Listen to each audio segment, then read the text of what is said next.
When I married my wife, Claire, I thought we were on the same page about everything, including how we would raise my daughter, Emma.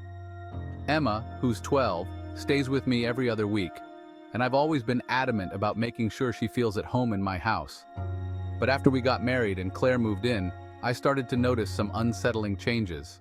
The first time I noticed something was off was when Emma came back after a week at her mom's house, and she couldn't find her favorite book. It was one of those little things she always kept on her nightstand, but it was gone. I thought maybe she'd just misplaced it. But then it happened again. And again. Little by little, Emma's things started disappearing. Her hairbrush, her favorite sweater, even a few stuffed animals she always kept on her bed. At first, I didn't think much of it. I assumed Emma was just being forgetful, but then Claire started making comments. She'd say things like, "Emma's room is so cluttered," or "Do you think she really needs all those things?" It started to dawn on me that Claire might be behind the disappearing items. She was systematically erasing Emma's presence every time she went to her mother's house. The breaking point came when Claire asked me if we could replace Emma's bed with a fold-out sofa.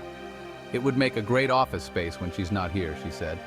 That's when I realized how little she valued Emma's space in our home. This was my daughter's room, her sanctuary, and Claire was trying to turn it into something temporary, as if Emma was just a guest in her own home. I decided to put a lock on Emma's door. It wasn't about shutting Claire out, it was about protecting Emma's space and making sure she felt secure in her home. But when I came home a few days later, I found that Claire had called a locksmith to remove the lock.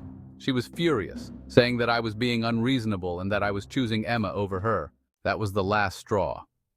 It wasn't just about the lock, it was about everything that led up to it. Claire didn't respect Emma's place in our home, and she didn't respect my decision to protect that. I packed my things and left that night.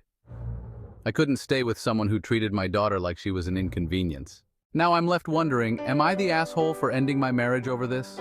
Claire says I overreacted, that it was just a lock and that I should have trusted her. But I feel like she crossed a line, one that showed me how little she cared about Emma's well-being.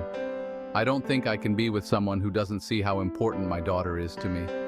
Was I wrong for divorcing Claire over something that might seem small to others but was so significant to me and my daughter?